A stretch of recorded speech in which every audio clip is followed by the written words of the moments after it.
હીરાવાડી વિસ્તારમાં જ્યારે બ્રહ્માકુમારી દ્વારા બર્ફીલા અમરનાથ તેમજ આબેહૂબ શંકર ભગવાન તેમજ પાર્વતીના દર્શન થાય તેવું અહીંયા પ્રદર્શન અદ્ભુત બનાવવામાં આવ્યું હોય ત્યારે આપણે તેમને જ પૂછીશું કેવું છે આયોજન ને શું છે આ સમાજને મેસેજ આપવાનો. બેન જણાવો, આપણે આ દર વર્ષે આવું આયોજન કરવામાં આવે છે તો આને લઈને આપણે સમાજમાં શું મેસેજ આપવા માંગો છો? ઓમ શાંતિ. મારું નામ બ્રહ્માકુમારી ભાનુ છે. પ્રજાપિતા બ્રહ્માકુમારી ઈશ્વરીય વિશ્વવિદ્યાલય વિશ્વના 140 દેશોમાં આવેલી છે. આ સંસ્થાની અંદર નવા પ્રોગ્રામો અમે કરતા હોઈએ છીએ લોકોને સંદેશ આપવા માટે.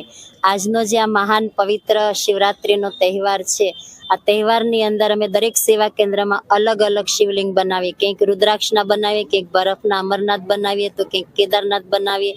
તો દરેક સેન્ટરની અંદર અમારી અલગ અલગ પ્રવૃત્તિઓ ચાલતી હોય, પણ લક્ષ્ય બધાનું અમારું એક જ હોય છે કે માનવ જીવનની અંદર આજે બધું કંઈ હોવા છતાં કંઈક ખૂટી રહ્યું છે.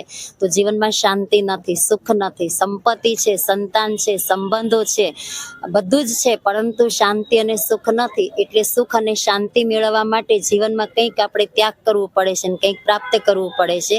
તો અમે લોકો અહીંયા વ્યસન છોડાવીએ છીએ, વિકારો છોડાવીએ છીએ, કમી કમજોરીઓનો ત્યાગ કરાવીએ છીએ, જીવન એક પવિત્ર બનાવવા માટેનું એક લક્ષ્ય આપીએ છીએ અને એનાથી ઘણા બધા અનુભવ કરીને જાય છે અને વિદ્યાલયની અંદર જોડાવા માટેનો પ્રયાસ કરે છે.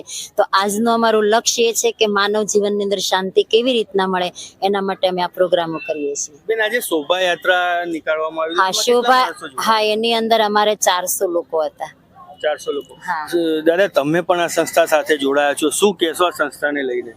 આ સંસ્થા એક ભારત દેશમાં અને બીજા વિશ્વમાં 140 દેશોમાં સંસ્થા પ્રસારેલી છે ને એક માનવ જીવન કે જે આપણે આપણામાં ગુણો હોવા જોઈએ એ ગુણોની જગ્યા પર આજના સમયે માણસોમાં અવગુણો, જે કુરિવાજો, વ્યસનો, દૂષણો, જે માણસ પોતાને જ નાશ કરી રહ્યો છે.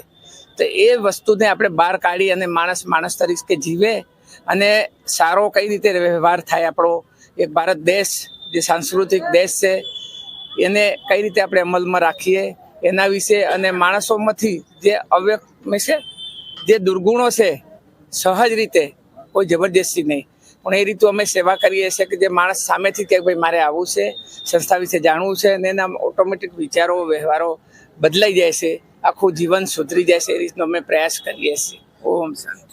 નરસિંહભાઈ, તમે જણાવો, તમે પૂર્વ વિસ્તારમાં ધાર્મિક કાર્યક્રમો, સંસ્થાઓ ત્યાં તમે મોખરે હો છો, તો આ સંસ્થાને લઈને આપનું કેવી રીતનું આયોજન છે અને શું મેસેજ આપવા માંગો છો જે પૂર્વવાસીઓ છે તેને?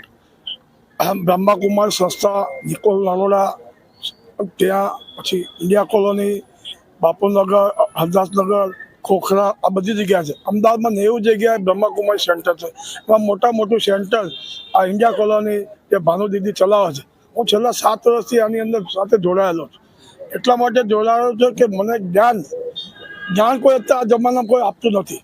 જ્ઞાન એક જ આ સંસ્થા આપે છે કે તમે ગમે તે પ્રવૃત્તિ, ગમે તે માતાજીને માનતા ને કાંઈ લેવા દે, પણ તમે જ્ઞાન લેશો. સવારમાં હું 3:30 વાગે ઉઠું છું અને ધ્યાનમાં બેસું છું 5 વાગ્યા સુધી, પછી નહીં તો એની સેન્ટર ઉપર આવું છું, 7 વાગે ઘરે આવું છું. પણ ત્યારથી હું ચાલવાનું મેં બંધ કર્યું. મારી ઉંમર 69 છે, મને કોઈ જાતનો રોગ નથી, પણ શરીર એટલું મજબૂત છે, એટલું કામ કરી દીધું. અને અહીંયા આ સેન્ટર છેલ્લા 15 વર્ષથી અલગ અલગ જગ્યાએ પ્રોગ્રામ કરી લોકોને મહાશિવરાત્રી, એટલે આજે ભગવાન આવી ગયા છે. આજે એટલા માટે આવી ગયા છે, આજે દેશના રાષ્ટ્રપતિ છે ને એ બ્રહ્માકુમારી છે, રાષ્ટ્રપતિ. આજે મોદી સાહેબ અવારનવાર આબુ કેમ જાય છે? મોદી સાહેબને ખબર છે કે એક સંસ્થા એવી છે કે લોકોનું પરિવર્તન કરશે. જ્યારે વૃક્ષારોપણનો કાર્યક્રમ હતો ત્યારે આખા ભારતની અંદર 45 લાખ જેટલું જ આ વૃક્ષ રોકી શક્યા. ત્યારે બ્રહ્માકુમારી જ્ઞાન સેન્ટર અને મેન સેન્ટરને આપ્યું ત્યારે 1.25 કરોડ જગ્યાએ વૃક્ષ રોક્યા. તેમજ હમણાં તાજેતરમાં બેન કહેતા હતા, ભાનુબેન, કે મોદી સાહેબ આવ્યા હતા અને વ્યસન મુક્તિ, વ્યસન છોડો, ભારત જોડો એનો આખો કાર્યક્રમ ઉઠાવ્યો છે.